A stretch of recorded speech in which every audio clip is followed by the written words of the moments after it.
नमो भगवते वासुदेवाय। ओम नमो भगवते वासुदेवाय। ओम नमो भगवते वासुदेवाय। ओम नमो भगवते वासुदेवाय। ओम नमो भगवते वासुदेवाय। ओम नमो भगवते वासुदेवाय। ओम नमो भगवते वासुदेवाय। ओम ओम ओम ओम श्री परमात्मने नमो नमः। ओम गंगणपतये नमो नमः। ओम तं सरस्वत्यै नमो नमः। ओम गुं गुरुभ्यो नमो नमः। ओम सहनाववतु सहनौ भुनक्तु सह वीर्यं करवावहै तेजस्विनावधीतमस्तु मा विद्विषावहै।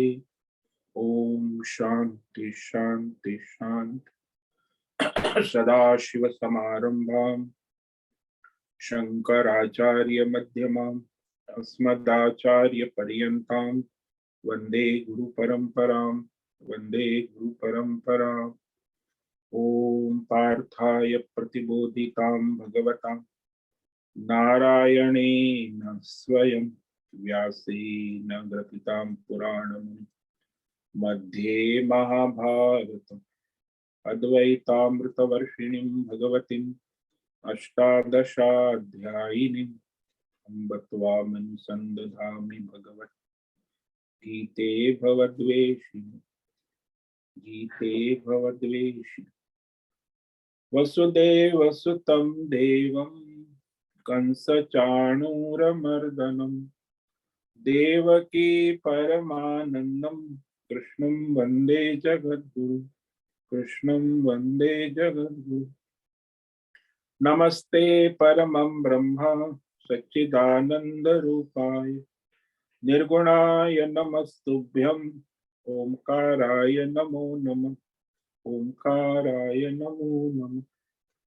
सर्वे दुर्गाणि तरन्तु सर्वे भद्राणि पश्यन्तु सर्वे सद्बुद्धिमाप्नोतु सर्वे सर्वत्र नन्दतु सर्वे सर्वत्र नन्दतु। ओम तत्सत्। ओम ओम ओम। आप सभी ऑनलाइन जूम नेटवर्क पर उपस्थित भगवद गीता श्रवण साधकों को आज प्रातः का अभिवादन अभिनंदन अभिवंदन। हरि ओम हरि ओम हरि ओम।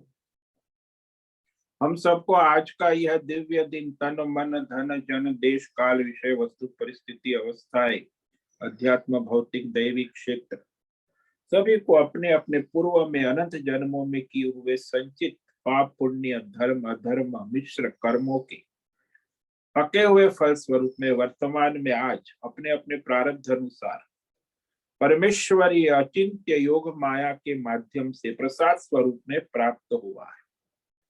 अतः आज का यह दिव्य दिन परमार्थ हेतु निष्काम सेवा यज्ञ देव यज्ञ ऋषि यज्ञ पितृयज्ञ भूत यज्ञ सात्विक दान साहित्यवाचिक मानसिक तप निष्काम कर्म योग ध्यान योग भक्ति योग ज्ञान योग साधना स्वाध्याय वेद शास्त्रों का अध्ययन अध्यापन उपासना आराधना के लिए समर्पित करें और कराए। अत्यंत दुर्लभ मनुष्य जीवन की प्रत्येक क्षण परमार्थ हेतु सार्थक करे और कराए।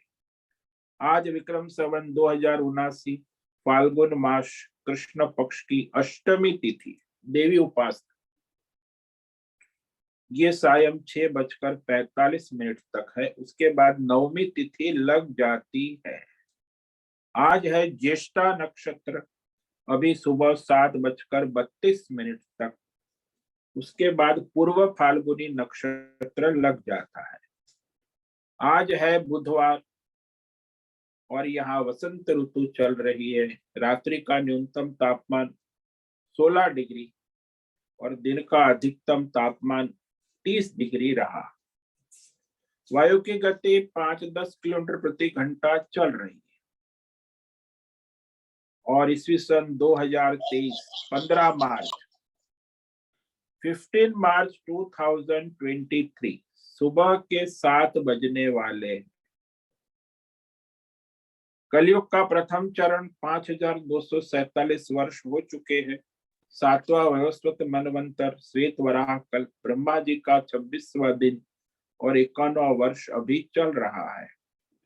तो ऐसे अनंत कोटि ब्रह्मा और ब्रह्मांडीय परमेश्वरी अचिंत्य योग माया में ये हमारा एक ब्रह्मांड, इस ब्रह्मांड में ये पृथ्वी लोक में जम्बू द्वीप में वैदिक राष्ट्र भारत में उत्तर हिमालय प्रांत में उत्तराखंड राज्य में टिहरी जिले में हिमालयन शिवालिक पर्वतमाला के अंतर्गत मणिकूट पर्वत के ऊपर नीलकंठ महादेव के सामने ऋषिकेश नगरी में मुनि की रेती शीशम जाड़ी अवधूत बाड़ा आश्रम के सी ब्लॉक के 5 नंबर कमरे से गंगा किनारे से हम स्वामी उत्तमानंद सरस्वती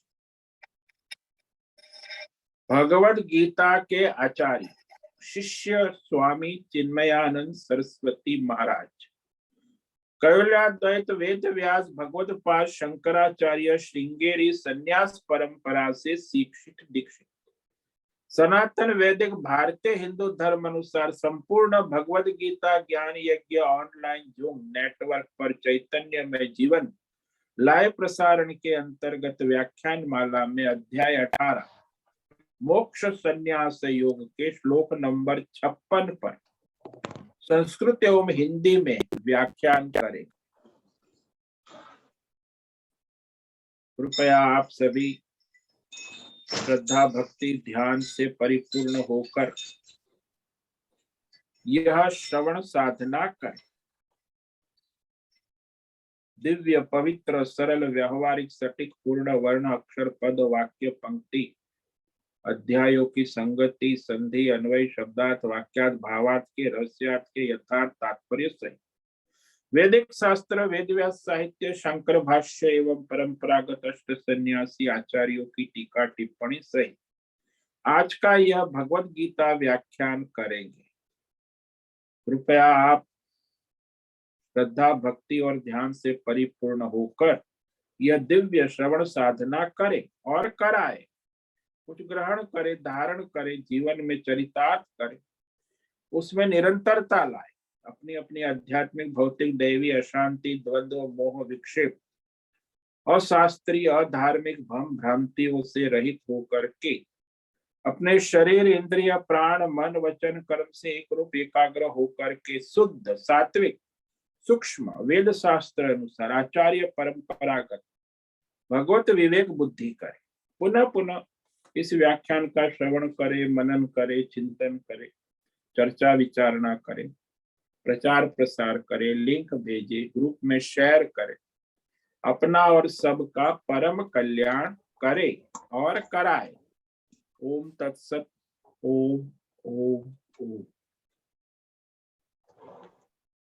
तो कल हमने श्रीमद् भगवद गीता अध्याय 18 मोक्ष संन्यास के श्लोक नंबर 54 पर व्याख्यान किया था। तो यहाँ ये जो 5 श्लोक है इसमें भगवान संपूर्ण साधक के लिए साधना साधन और साध्य का निरूपण करते। भाई साधक को क्या साधना करनी है, कौन से साधन है और वह अपने साध्य को कैसे प्राप्त करता है, साध्य का स्वरूप क्या है, लक्ष्य का निरूपण भी करते। तो इस प्रकार यह साधन साधना साध्य का निरूपण, तो ये जो 2 श्लोक है 54 और 55 वह साध्य परमात्मा के स्वरूप का निरूपण करती है। परमात्मा प्राप्ति क्या है, कैसी है, मोक्ष क्या है? भगवान के इस रहस्य को यहाँ भगवान ने प्रकट किया है, और जो योग्य अधिकारी है वही इस परम गति, जीवन मुक्ति, मोक्ष परमात्मा को प्राप्त कर लेता है। जिसके पास ये 18 साधन है, साधना है, वह इस परमात्मा में स्थित हो जाता है। तब उससे क्या प्राप्त होता है, ये कहा, ब्रह्म भूत प्रसन्नात्मा न सोचते न कांक्षते सम सर्वेषु भूतेषु मद भक्तिम लभते परा। ब्रह्म भूत, जो भगवतमय बुद्धि हो चुकी है परमात्मा में, सब उसके लिए जीव जगत ईश्वर देवी देवता सब भगवतमय हो चुका है। ब्रह्म भूत, तो वह प्रसन्न आत्मा हो जाता। प्रसन्न आत्मा यानी संसार के विषयों का आकर्षण नहीं रहता। अध्यात्म भौतिक दैवी, परमात्मा के सिवा और कोई विषय दिखता ही नहीं। और न शोचती, और इस संसार के विषय में शोक भी नहीं करता, संताप भी नहीं करता। संसार है, परिवर्तनशील है, उसका जो नियम है उत्पत्ति स्थिति लय, तो उसके बारे में कोई शोक नहीं करता, और इस संसार के विषयों की आकांक्षा भी नहीं करता। हाँ, जीवन निर्वाह के लिए जो आवश्यक है उसके सिवा और कोई आकांक्षा नहीं होती। भगवतमय जीवन होता है।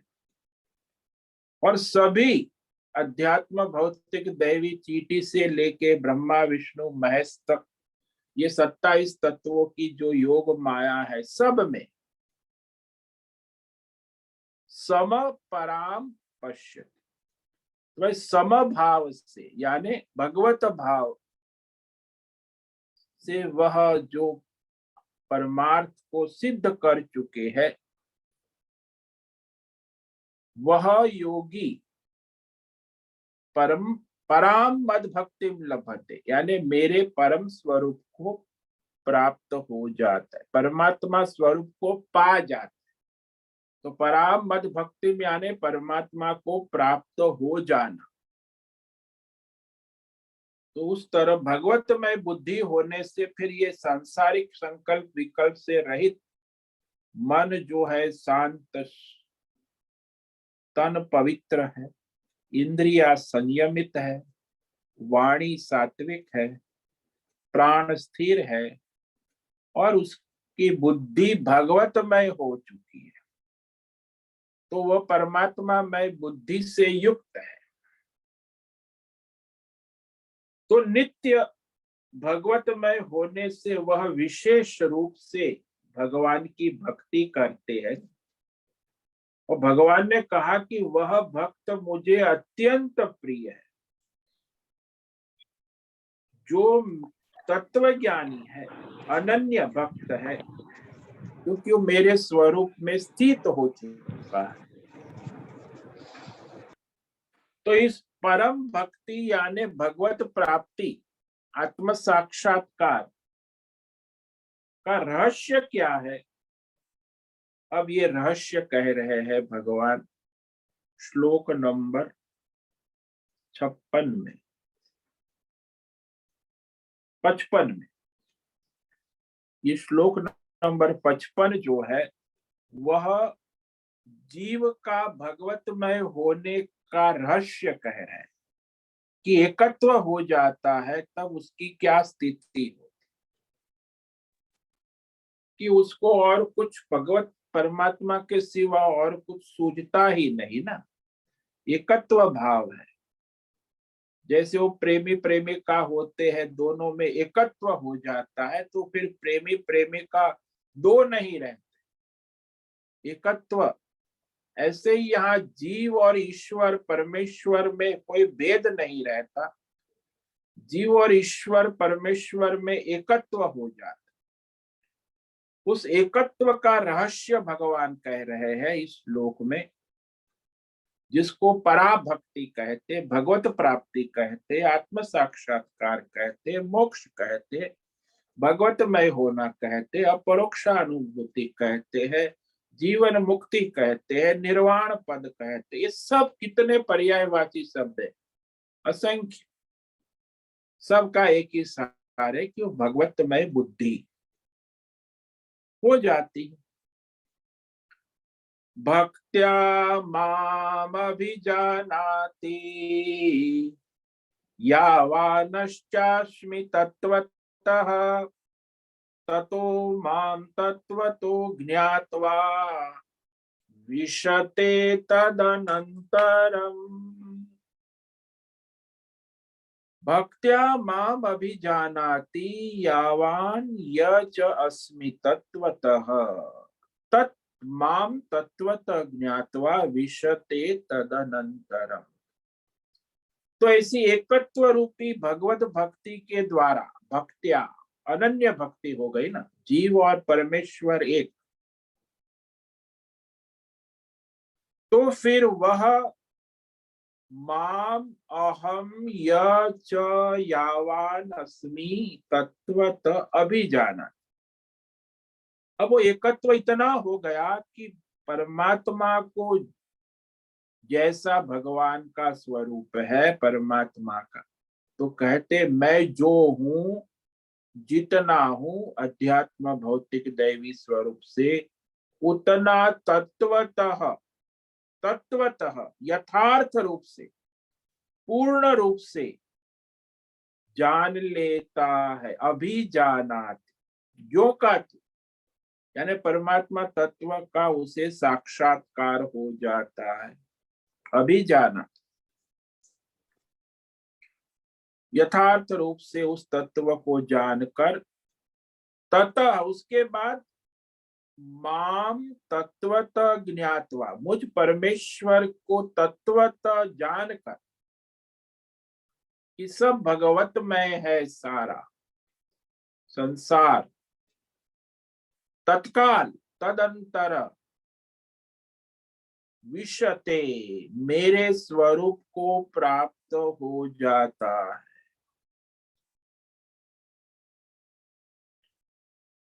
जैसे पानी की एक बूंद समुद्र में मिलने से वह समुद्रमय हो जाती है, फिर वो बूंद और समुद्र दो नहीं रहते। एक बूंद जो है वो समुद्र में जब मिल जाती है, जैसे नदी है, नदी भी जब समुद्र में मिल जाती है तो नदी नदी नहीं रहती, समुद्र हो जाती।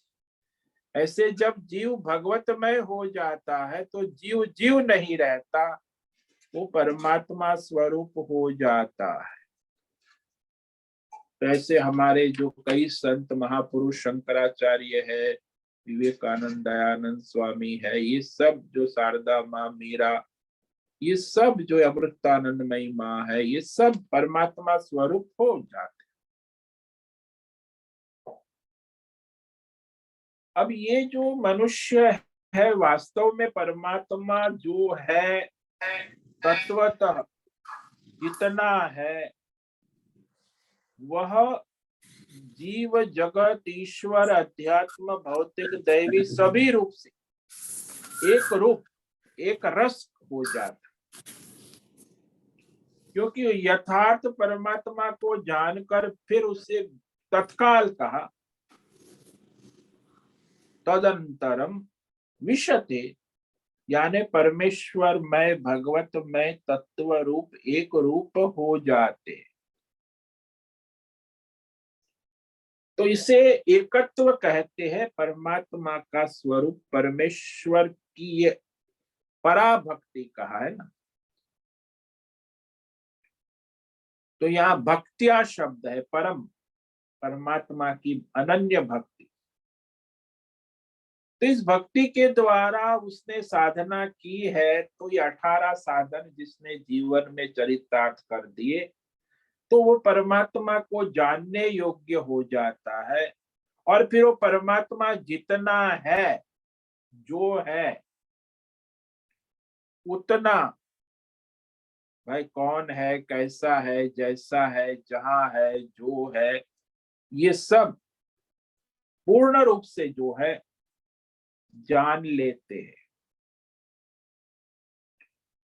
क्योंकि परमात्मा माया उपाधि से ईश्वर कहा जाता है, सूक्ष्म पंच महाभूतों की उपाधि से हिरण्यगर्भ कहा जाता है, स्थूल पंच महाभूत उपाधि से विराट कहा जाता है, सत्व गुण की उपाधि से विष्णु कहा जाता है, रजोगुण की उपाधि से ब्रह्मा कहा जाता है, तमोगुण की उपाधि से महेश कहा जाता है, व्यष्टि रूप से विश्व उपाधि से जीव कहा जाता है, तेजस उपाधि से स्वप्न अवस्था वाला जीव कहा जाता है, सुषुप्ति अवस्था से प्राज्ञ अवस्था वाला जीव कहा जाता है।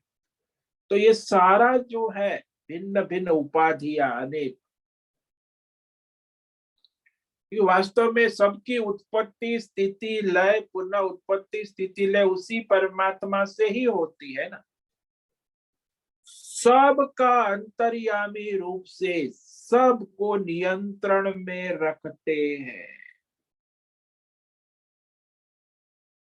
सबके कर्म फल दाता है, और वो सभी के तत्व रहस्य को जान लेता है कि परमात्मा का ही शासन, जैसे जल के शासन में ही समुद्र लहरें और बुदबुदे अपना स्वरूप धारण करते। बुदबुदे की आयु छोटी है, लहर की आयु थोड़ी बड़ी है, और समुद्र की आयु और भी बड़ी है, लेकिन सब में जल तत्व जो है ना, समुद्र का भी अंतर्यामी है, लहरों का भी अंतर्यामी है, और बुदबुदे का भी अंतर्यामी है। वैसे यहाँ परमात्मा जीव का भी अंतर्यामी है, जगत का भी अंतर्यामी है, और ये ब्रह्मा विष्णु महेश ईश्वर का भी अंतर्यामी अंतरात्मा परमात्मा है, और सबको नियंत्रण करता है, सबको शासन में रखता है। तो भिन्न भिन्न उपाधियों में प्रतीत होने वाले जितने भी अध्यात्म भौतिक दैवी नाम रूप है, वो केवल मिथ्या है, काल्पनिक है, आभास मात्र, मिथ्या आभास काल्पनिक उपाधियों के कारण वह परमात्मा ढक गया होता है।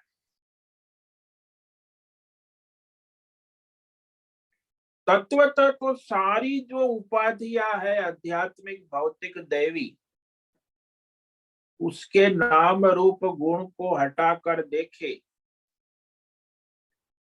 तो वह परमात्मा आकाश के समान असंग ही है, सर्वव्यापक, और सबको शासन करता है, फिर भी सबसे असंग है। इसीलिए परमात्मा की सर्वव्यापकता किसी अध्यात्म भौतिक दैवी विषयों के संयोग वियोग पर निर्भर नहीं करती। जैसे हम सब अपने स्वप्न को देखते हैं, स्वप्न में जो कुछ भी स्वप्न जगत को देख रहे हैं, तो सब में मैं उपस्थित हूँ, मैं व्यापक हूँ, मैं स्वप्न देख रहा हूँ। तो ये जो हमारा मैं है, मैं के सिवा वहां स्वप्न में कुछ नहीं है। ये सारा स्वप्न जगत जो है वो काल्पनिक है। तो स्वप्न का जगत मैं के द्वारा देखा जा रहा है, और मैं ही उस स्वप्न रूप में आभासित हो रहा हूं। ऐसे ही परमेश्वर सर्वव्यापक, जैसे स्वप्न में मैं की हमारी व्यापकता होती है ना, स्वप्न जो है उसमें मैं ही हूँ राजा, और सब स्वप्नों को प्रकाशित करने वाला भी मैं हूँ, स्वप्न बनने वाला भी मैं हूँ, और स्वप्न को देखने वाला भी मैं हूँ, और स्वप्न से उठने वाला भी मैं हूँ। तो मैं ही हूं ना जो सारे स्वप्न जगत का प्रकाशक।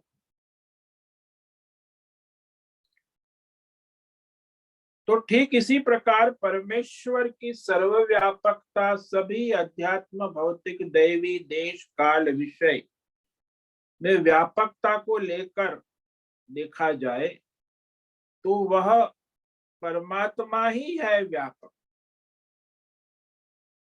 उसी को भगवान पुरुषोत्तम कहा जाता है, परमात्मा कहा जाता है, परमेश्वर कहा जाता है, पर ब्रह्म कहा जाता है, पुरुषोत्तम कहा जाता, लेकिन है तो केवल एक अद्वितीय परमात्मा, चैतन्यमय, एक रस।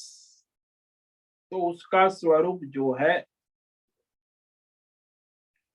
वह बुद्धि से समझ में नहीं आता, और हम जो समझते हैं चेतन, जीवों को समझते हैं, संसार को, ईश्वर को, तो ये अपनी जो बुद्धि है वो सीमित है।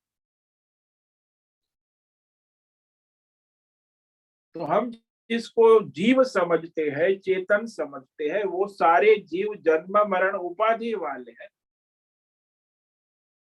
ब्रह्मा से लेके चींटी तक जितने भी जीव है उसमें चेतन है, प्राण चल रहे हैं, लेकिन जिसको हम वो चेतन प्राण समझते हैं वो प्राण तो जन्म मरण वाले, उपाधि वाले, नाम रूप गुण दोष। तो संसार सारा उत्पत्ति स्थिति लय पुनः उत्पत्ति वाला है, लेकिन जो इस उत्पत्ति स्थिति लय से रहित है, जो जन्म से रहित है, मरण से रहित है, मृत्यु से भी रहित है, उसी का स्वरूप परमात्मा का। तो उसे जो स्पष्ट जान लेता है कि भाई वह परमात्मा ही मेरा स्वरूप है, तो भाई ये अज्ञान से, इस माया उपाधि से हम इसको अपना मैं जिसको मानते हैं कि मैं देवदत्त हूं, तो ये जो हम भौतिक अध्यात्म दैवी जगत में प्रतीति जो हो रही है वो वास्तव में मैं परमात्मा स्वरूप हूं उसके माध्यम से ही हो रही। तो मैं हूं तो ये सारा अध्यात्म भौतिक दैवी जगत प्रकाशित हो रहा है। जब मैं ही नहीं रहा तो फिर कहाँ जगत अध्यात्म भौतिक दैवी रहा। इसीलिए यहाँ जो अज्ञान के कारण, माया उपाधि के कारण ही ये सारा संसार हमें प्रतीत हो रहा है भिन्न भिन्न भिन्न रूप। वास्तव में कुछ भी मुझ परमात्मा आत्म स्वरूप मैं के सिवा कुछ नहीं, मैं के सिवा कुछ न था, न कुछ है, न हो सकता है, न पुनः उत्पन्न हो सकता। तो सारा संसार जो है भौतिक अध्यात्म दैवी इस मैं में कल्पित है बुद्धि के द्वारा, मन के द्वारा।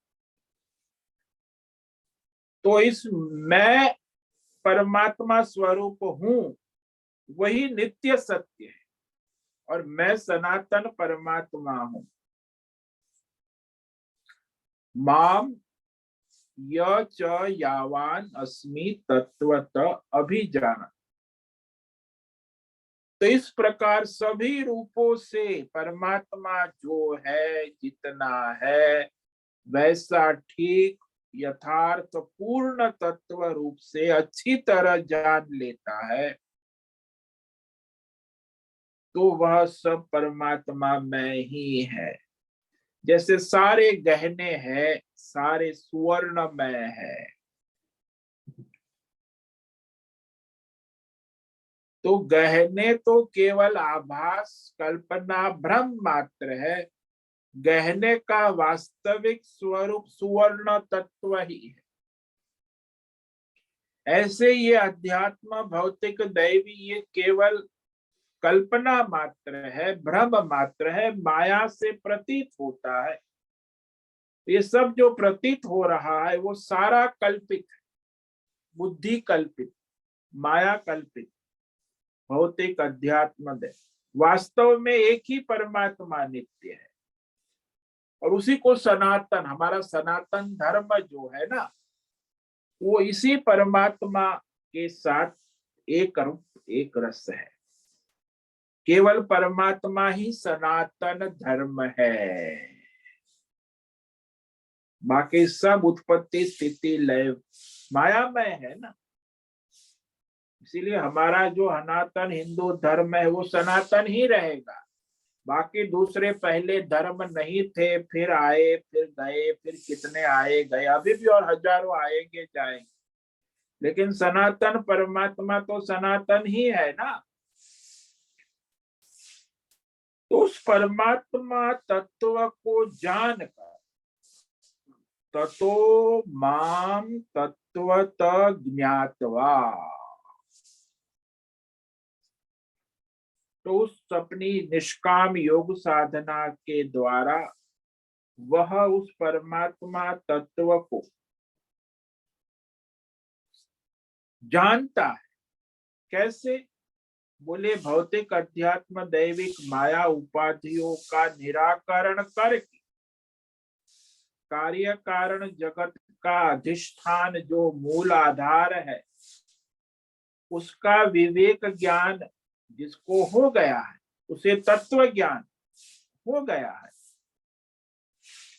क्योंकि परमात्मा ही मूल आधार है ना, मूल अधिष्ठान जिसको कहते हैं। सभी गहनों का मूल आधार, मूल अधिष्ठान सुवर्ण तत्व है, और उस सुवर्ण तत्व में ही सारे गहने प्रतीत हो रहे हैं।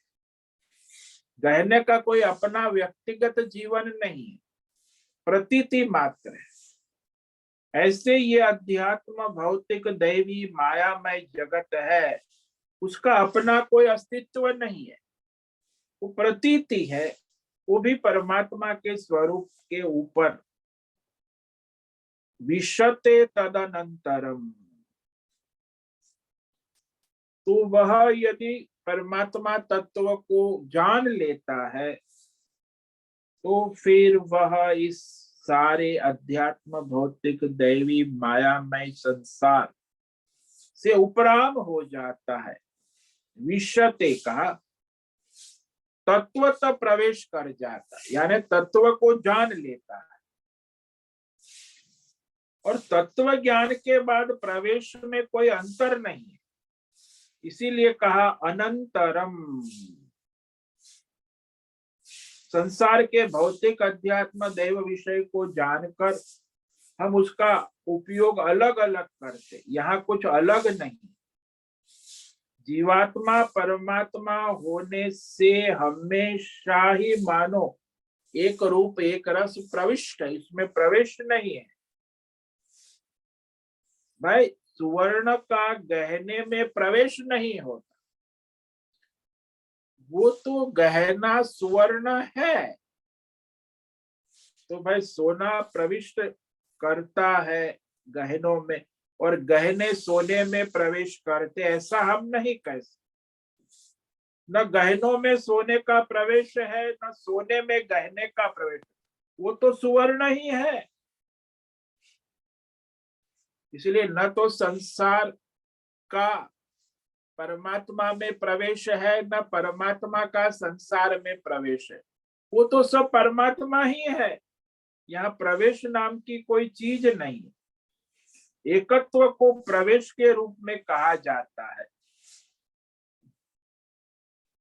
क्योंकि वह मायामय अज्ञान की निवृत्ति हो जाने से जैसा है वैसा रह जाता है। यहाँ का ज्ञातवा, जानकर कि जो जान लिया है, कैसे जानेंगे? सुनकर ऐसा प्रतीत होता है कि वो जानकर अपने परमात्मा स्वरूप को प्राप्त हो जाता। तो जैसे कोई कहे कि मैं स्नान करके आता हूं, तो स्नान का कर्म समाप्त होगा तब आने का कर्म शुरू होगा। स्नान का कर्म समाप्त होगा तब आने का कर्म शुरू होगा। इसी प्रकार यहाँ कहा गया पहले जाने का काम समाप्त हो जाएगा, फिर प्रवेश आने का होगा। तो यदि परमात्मा मेरा स्वरूप न होता तब ऐसा नहीं हो सकता, किंतु मैं परमात्मा का स्वरूप हूं, परमात्मा मेरा स्वरूप है। इस विषय का अज्ञान से मुझे लगता था कि मैं परमात्मा नहीं हूं, यह अज्ञान के कारण। लेकिन जैसे ही ज्ञान होता है तुरंत, यहाँ कहा है तदनंतरम विशति, तत्काल उसको मैं परमात्मा हूं ऐसा बोध हो जाता।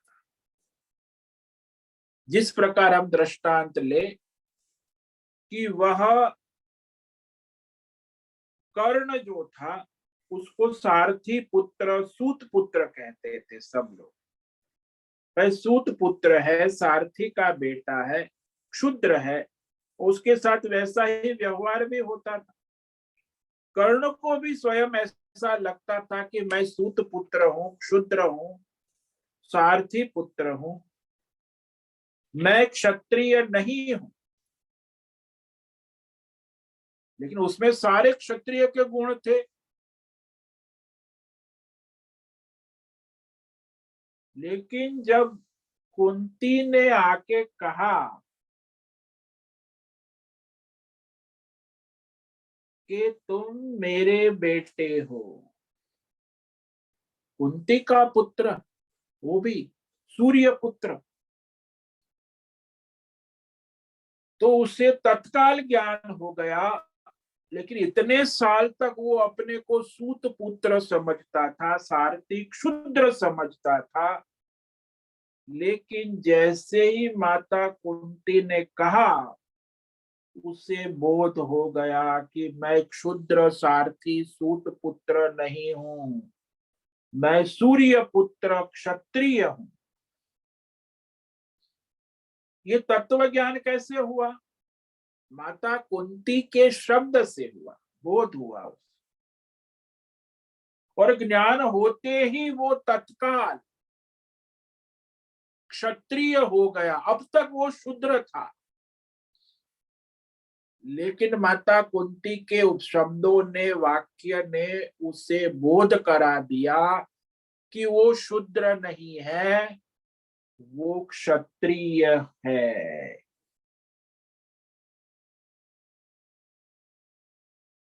तो उसने ऐसी प्रतीति नहीं की कि मैं अब क्षत्रिय हो जाऊंगा, ऐसा उसे नहीं उसे मैं क्षत्रिय हूं ऐसा बोध हो गया तत्काल। तो इस प्रकार जब साधक जो है, जो 18 साधन साधना करके तैयार हो चुका है, तो उसे जब आचार्य वेद शास्त्र के अनुसार उपदेश करते हैं तत्वमसि तुम परमात्मा स्वरूप हो, तो तुरंत आचार्य को कहता है हाँ मैं भी परमात्मा हूं, अहम ब्रह्मास्मि। परमात्मा ही जो सारे भौतिक अध्यात्मक दैवी जगत की उत्पत्ति स्थिति लय पुनः उत्पत्ति स्थिति लय का मूल कारण है, वो मेरा ही स्वरूप है। मैं तो मैं सब का कारण हूं, लेकिन ये सब मेरा कारण नहीं है, मैं सबका कारण। जैसे कहते ना, मैं अपने शरीर, मनुष्य शरीर का ही कारण नहीं हूं, अपना जो मनुष्य शरीर ही मैंने नहीं बनाया तो मैं सारे अध्यात्म भौतिक दैवी जगत का कारण कैसे हो सकता हूं। इस प्रकार किसी को संशय होता है तो उसको हटाने के लिए वेद शास्त्र बार बार कहता है कि आप श्रवण करो, मनन करो कि जो परमात्मा के ग्रंथ है, उपनिषद है, गीता है, और उसके द्वारा अपने स्वरूप का बारंबार श्रवण मनन चिंतन करना आवश्यक है। वो श्रवण मनन चिंतन होने पर जो मन के अंदर जो संशय शंकाएं थी कि मैं जीव हूं, मैं जगत ईश्वर का अंश हूं, ये सारी शंकाएं हट जाती है कि मैं ही परमात्मा।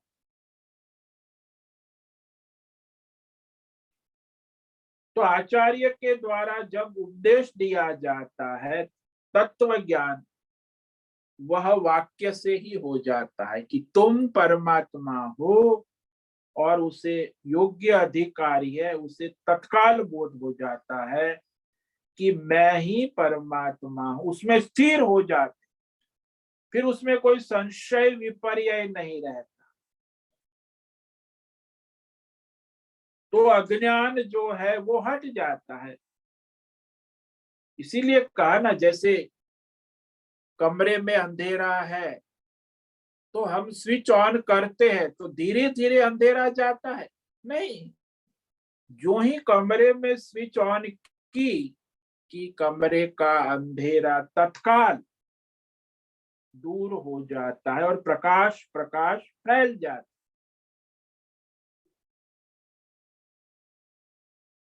इसीलिए तत्व ज्ञान और प्रवेश दो क्रियाओं के बीच में कोई अंतर नहीं है, अनंतरम, अर्थात बिना किसी अंतर फर्क के तत्व ज्ञान में प्रवेश यानी एकत्व,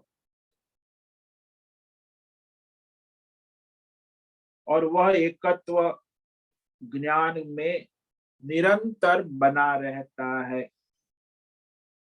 क्योंकि संशय हट जाने के बाद केवल तत्व ज्ञान ही प्रवेश है ना, तो तत्व ज्ञान में उसकी स्थिति हो जाती।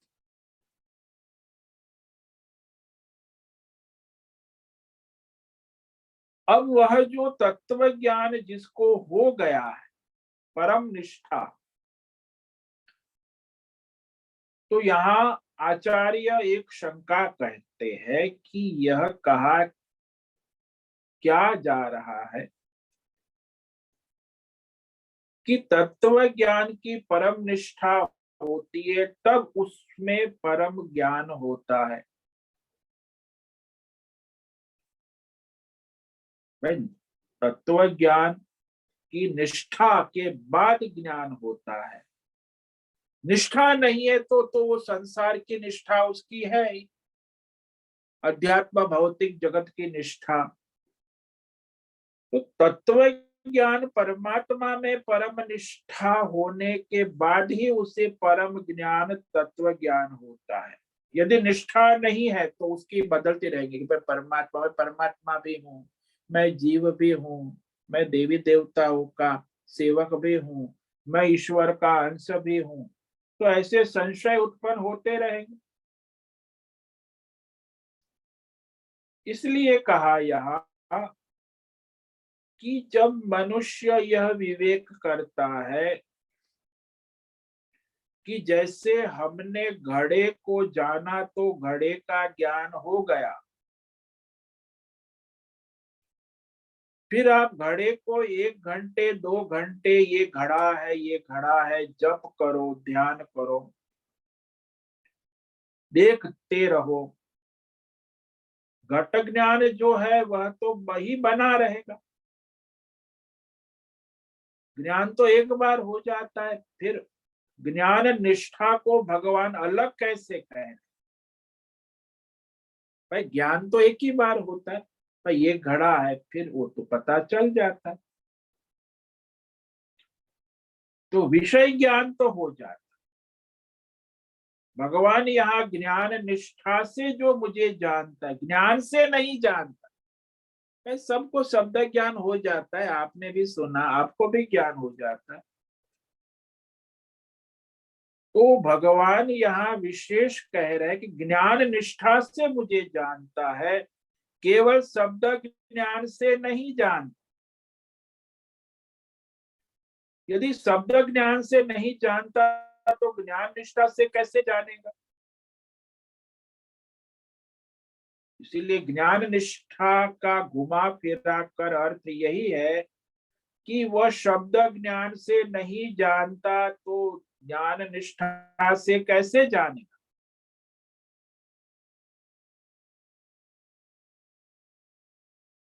ज्ञान की जो पुनरावृत्ति होती है, उससे भी, आवृत्ति से भी क्या होगा? घड़े के ज्ञान से घड़े का ज्ञान होता है, तो घट ज्ञान की आवृत्ति करने से वो क्या दृढ़ होता है? ज्ञात नहीं होता। वो तो पता ही है कि ये घड़ा है। इसीलिए कहा कि वो परमात्मा को अध्यात्म भौतिक दैवी विषय ज्ञान से नहीं जानता। परमार्थ ज्ञान वृत्ति रूपी जो ज्ञान निष्ठा है, विषयाकार वृत्ति नहीं। भाई राम है, कृष्ण है, ब्रह्मा, ये सब परमात्मा, ये सब विषयाकार वृत्ति है। परमार्थ ज्ञान वृत्ति रूपी ज्ञान निष्ठा, निरंतर उस वृत्ति का होना आवश्यक। जैसे विषयाकार वृत्ति होती है कि ये घड़ा है, ये अध्यात्म है, ये भौतिक है, ये मनुष्य है, वो विषयाकार वृत्ति है, तो विषय का ज्ञान होता है। जैसे विषयाकार वृत्ति से अपने अपने विषय का ज्ञान होता है, ऐसे परमात्माकार ज्ञान वृत्ति से ज्ञान निष्ठा के द्वारा वह परमात्मा को जानता है।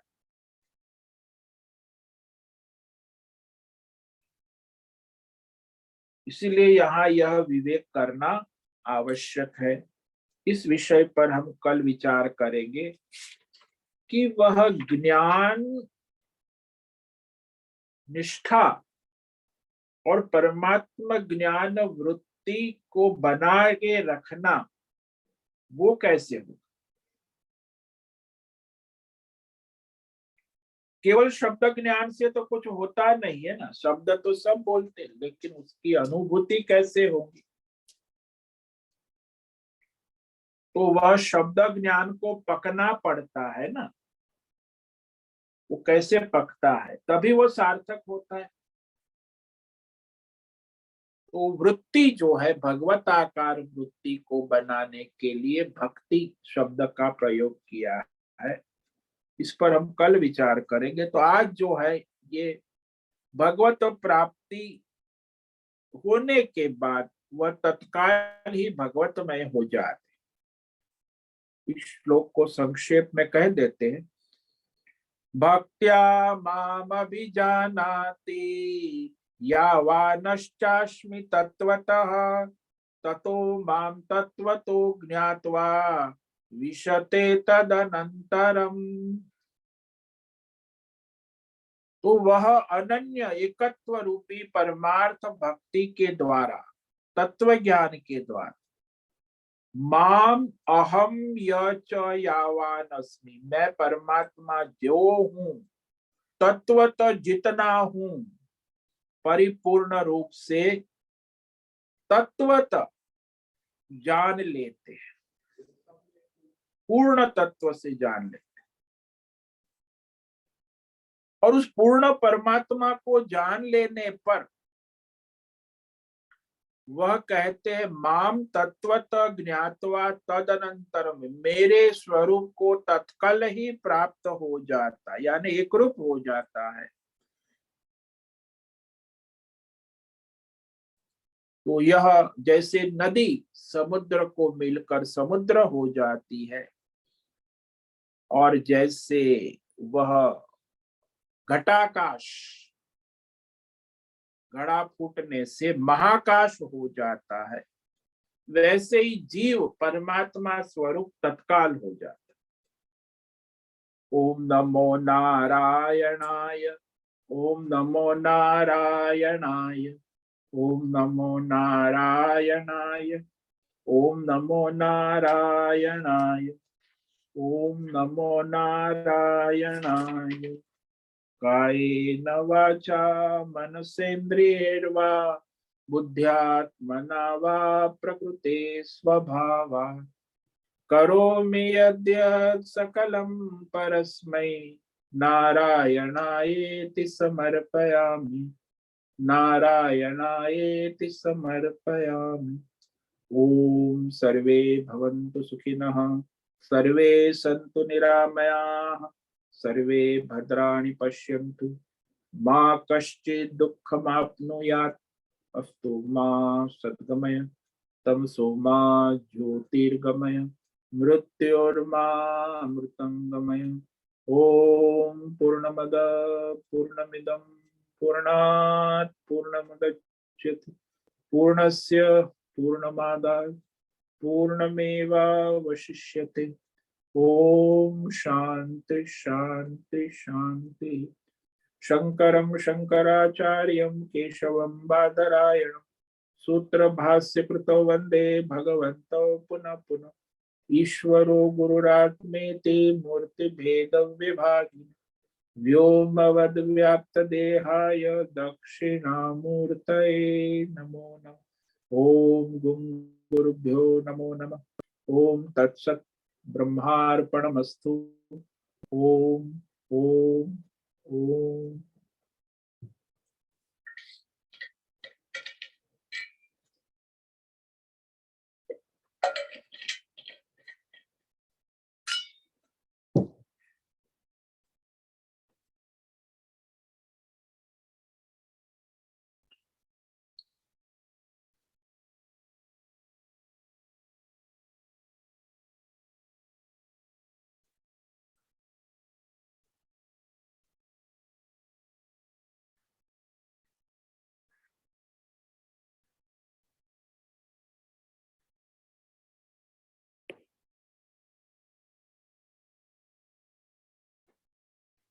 समय है, किसी को कोई प्रश्न है पूछ सकते हैं अभी।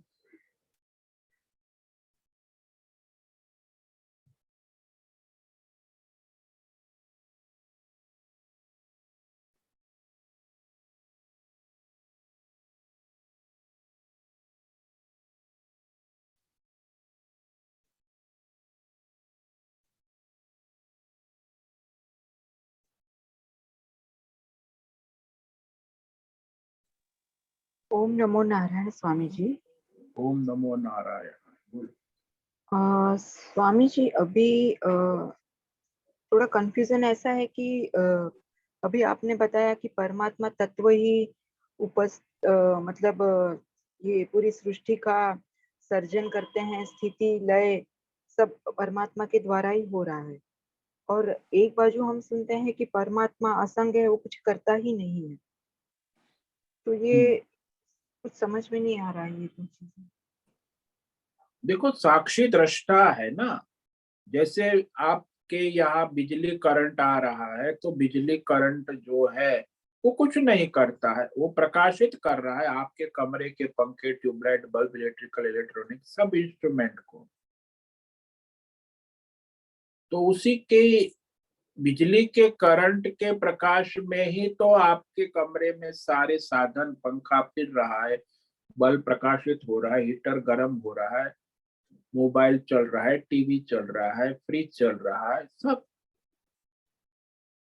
तो बिजली कुछ नहीं करी, वो तो करंट केवल दे रही है। और उसके बिना तो कोई कुछ कर भी नहीं सकता। सत्ता किसकी है? पंखे की सत्ता है, ट्यूबलाइट की सत्ता है, बल्ब 100 वाट 1000 वाट बल्ब की सत्ता है। सारा संसार उस परमात्मा की सत्ता से संचालित होता है, अपने अपने कार्य करता है, अध्यात्म भौतिक दैवी प्रकाशित होता है, उत्पन्न होता है, स्थिति रहती है, लय होता है। वही बल्ब फ्यूज हो जाता है, दूसरा बल्ब आ जाता है, लेकिन बिजली का करंट वो ही रहता है।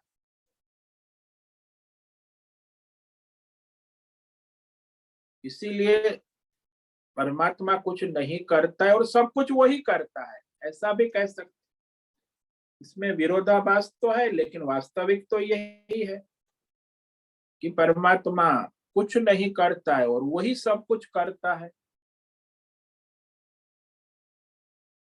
तो उसी के बिना कुछ हो भी नहीं सकता। कोई भी कुछ भी कर रहा है वो परमात्मा की सत्ता में ही तो कर रहा है। पाप कर रहा है, पुण्य कर रहा है, धर्म कर रहा है, अधर्म, जानता है, नहीं जानता है, ज्ञान अज्ञान से। तो इस तरह सत्ता जो है प्रकाशित करने वाली परमात्मा ही है। अज्ञान को प्रकाशित भी परमात्मा करते, आपके ज्ञान को भी वही प्रकाशित करते। और अपने आप तो स्वयं प्रकाशित है ना, उसे किसी के माध्यम से प्रकाशित होने की जरूरत नहीं है। तो सबका अंतर्यामी आत्मा है। तो इस तरह परमात्मा ही मूल आधार है। तो वह स्थिति यहाँ कह रहे हैं ना, जैसे वो हमारे स्वप्न में आप देख रहे हैं, स्वप्न जो देखकर जब आप जग गए तो स्वप्न के संसार का क्या हुआ? वो मिथ्या हो गया। आपको जगने के बाद ज्ञान हुआ, लेकिन स्वप्न में तो सत्य प्रतीत हो रहा था ना। जो संसार स्वप्न में सत्य प्रतीत हो रहा था वो जगने के बाद एक क्षण में मिथ्या हो गया। अरे ये तो स्वप्न, मिथ्या स्वप्न था, कुछ नहीं है। स्वप्न दृष्टा जागृत में प्रवेश करते ही वो स्वप्न जगत से मुक्त हो गए। नरसिंह मेहता ने कहा ना, जागी ने जो तो जगत दीशे ने, जूझवे रूपे अनंत भास। भाई जग के देखते हैं तो कुछ नहीं है, और स्वप्न में तो सब कुछ स्वप्न, वो स्वप्न भी मैं ही हूँ, जगने के बाद भी मैं ही हूँ। मैं तो रहा जब स्वप्न को प्रकाशित कर रहा था, स्वप्न जगत में था। स्वप्न दृष्टा भी मैं हूँ, उस स्वप्न से जगने वाला भी मैं हूँ, और जागृत में प्रवेश करके स्वप्न को मिथ्या कहने वाला भी मैं हूँ। और इस तरह मैं ही हूँ परमात्मा स्वरूप। समझ में आया? हाँ स्वामी जी, मतलब ये जैसे सूर्य प्रकाश के आने से ये सब सृष्टि अपने आप ऐसे काम करने लगती है, वैसे ही परमात्मा की स्थिति मतलब हमेशा नित्य रहती है। और उसी के आपने जैसे बताया कि ये हर उपकरण में मतलब ये लाइट के ये होने से अपने आप हम्म। ये चलने लगते हैं, वैसा ही हाँ, हमारे अंदर भी परमात्मा स्वरूप है, इसीलिए हमारा ये जड़ शरीर कार्यरत होता है। हाँ जी, जड़ स्थूल सूक्ष्म सारा जो है अध्यात्म भौतिक हमारा व्यष्टि समष्टि सब अपना अपना कार्य कर सकते हैं। हम्म। तो वैसे तो ये कहा जाता है कि ये मन बुद्धि, ये पंच महाभूत जड़ से बनी है। तो ये जड़ मन बुद्धि से हम ये चैतन्य परमात्मा को जानेंगे कैसे? यही तो यहाँ कहने जा रहे हैं ना कि आप जड़ बुद्धि से, आपकी बुद्धि जब शुद्ध होगी तो हाँ केवल शुद्ध बुद्धि से आपको वह शब्द ज्ञान होगा, और हाँ। शब्द ज्ञान से आपको वह जो परमात्माकार वृत्ति होगी, और हम्म वृत्ति जो है दृढ़ होगी, वो ज्ञान निष्ठा, हम्म। निष्ठा से परमात्मा को प्राप्त करें, वृत्ति से नहीं। अच्छा, तो ये अगले श्लोक में आप बता रहे हैं कि निष्ठा कैसे होती है? हाँ, ये निष्ठा जो है वो जो परमात्मा की जो परमार्थ वृत्ति में पहले स्थिरता आनी चाहे ना। हम्म। ब्रह्माकार वृत्ति जिसको कहते हैं, भाई आप जीवाकार वृत्ति, आप मैं मनुष्याकार वृत्ति है, ऐसे आपको मैं ब्रह्म हूं ऐसी ब्रह्माकार वृत्ति दृढ़ होनी चाहिए ना। ये अज्ञान से जीवाकार वृत्ति है, मैं जीव हूं, मैं जीव अनंत जन्मों की। अब ये ज्ञान श्रवण करोगे तो फिर आपके अंदर ये मैं ब्रह्म हूं, मैं परमात्मा स्वरूप हूं ऐसी ब्रह्माकार वृत्ति उत्पन्न होगी ना बुद्धि में। वो ब्रह्माकार वृत्ति से आपकी ज्ञान निष्ठा जब हो जाएगी दृढ़, तो आप तत्काल परमात्मा स्वरूप को प्राप्त हो जाओ। मतलब अज्ञान भी अभी वृत्ति के रूप में है और ज्ञान भी हाँ वृत्ति के रूप में आएगा। हाँ जी, ये आत्मज्ञान की वृत्ति दृढ़ होगी तब वो आत्मज्ञान की जो वृत्ति है उस वृत्ति के द्वारा ही तुम्हारी परमार्थ निष्ठा दृढ़ होगी ना। तो परमार्थ निष्ठा दृढ़ होने से ही आप परमात्मा स्वरूप हो जाए, जो वृत्ति समाप्त हो जाएगी, स्वरूप में स्थिति हो जाएगी। तो पहले तो ये अज्ञान जीवाकार वृत्ति का नाश ब्रह्माकार वृत्ति से होगा, और ब्रह्माकार वृत्ति से जब निष्ठा बनेगी तो आप परमात्मा स्वरूप, फिर वो वृत्ति भी गिर जाएगी, ब्रह्माकार वृत्ति की भी आवश्यकता नहीं रहेगी, वो परमात्मा स्वरूप हो जाएगी। मतलब हमें अभी दो साधनाएं अभी करनी है, एक तो ये ब्रह्माकार वृत्तियां करनी है और एक अंतःकरण शुद्धि के लिए कर्म योग ये सब करनी है। हाँ, वो अज्ञान की निवृत्ति और अंतःकरण शुद्धि होगी तब उसमें ब्रह्माकार वृत्ति टिकेगी ना। अच्छा, नहीं तो कहाँ से टिकेगी? करने से भी टिकती नहीं अभी। नहीं टिकेगी, क्योंकि अज्ञान है, अंतःकरण शुद्ध नहीं है। तो पहले 18 साधन होंगे तब अंतःकरण शुद्ध होगा, तो अंतःकरण शुद्ध होंगे फिर ब्रह्माकार वृत्ति आप श्रवण करोगे उपनिषद गीता के मैं ब्रह्म आत्मा हूँ, फिर वो चिदानंद रूप शिवोहम शिवोहम वो वृत्ति टिकेगी। टिकेगी, हाँ। और उस कारण जब वृत्ति टिकेंगी, हमारा जीवन जाएगा पूरा दिन। हाँ हाँ जी, हाँ जी, हाँ जी, तब वो ब्रह्माकार वृत्ति से आपकी ज्ञान निष्ठा बन जाए तो उस परमात्मा को जान लेता है, फिर वो परमात्मा मैं हो जाए। मतलब ये सब के लिए ये 18 साधन बहुत ही जरूरी है अपने अंदर लाना, अनिवार्य है। अनिवार्य 18 साधन नहीं होंगे तो आपके अंदर परमात्मा केवल शब्द रूप में रहेंगे, भगवान है एक शब्द है, आपको भगवताकार वृत्ति नहीं बनेगी, ब्रह्माकार वृत्ति परमात्माकार उस वृत्ति में स्थित होगे तब जाके वो परमात्मा निष्ठा के द्वारा ज्ञान प्रवेश होगा ना। तो अज्ञान निवारण के लिए ये जो सांसारिक वृत्ति है उसके लिए 18 साधन अनिवार्य, बुद्धि शुद्धि होगी तभी जाके उसे बोध होगा ना। समझ में आया? हाँ स्वामी जी, इसीलिए परमात्मा कुछ करते नहीं है फिर भी आपने कहा उसके सानिध्य में सब हो रहा है, इसलिए उसको कर्म फलदाता कर्माध्यक्ष कहा जाता है ना। हाँ जी, हाँ जी, उनकी उपस्थिति में हो रहा है, उन्हीं के, इसीलिए वो कर्म फलदाता। बहुत बहुत धन्यवाद। ओम नमो नारायण। ओम नमो नारायण। ठीक है, आज का समय पूरा हो रहा है, सभी साधकों को आज का ओम नमो नारायण। ओम नमो